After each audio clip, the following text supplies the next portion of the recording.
Мазалович. Мындай тыштан караган кишиге Алмазбек Акынжанович 20 миллиард бюджетте жеп ийген деген өтө жаман нерсе да. Бирок мына Аманкан Батырбекович туура айтып атат. 15 миллиардында методологический бар.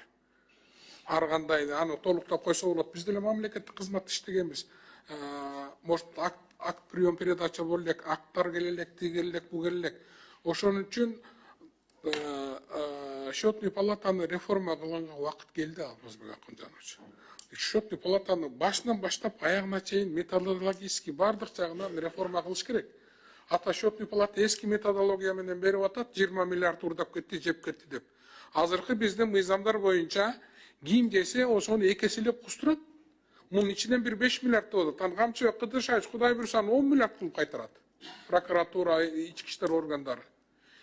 Мамлекеттик бюджеттен мындан ары уурдоо деген жоголгон ал. Жок десе уже почти акыркы 3-4 жыл ичинде. Мурун биз мамлекеттик кызмат иштегендер билебиз. Ал эгер уурдалгандар болсо аны ГКМБ баары бир түбүнө жетет анычы. Ошон үчүн счетный палатанын реформалоого убакыт жетти, Алмазбек Акынжанович. Муну биз өкмөттөн талап кылабыз. Бул эркин оңдоп келди. Атак азыр карап отурган эл 20 миллиард десе эмне деп ойлоп атат? Булар эмне деген бул 20 миллиард деп ойлойт да. Рахмат.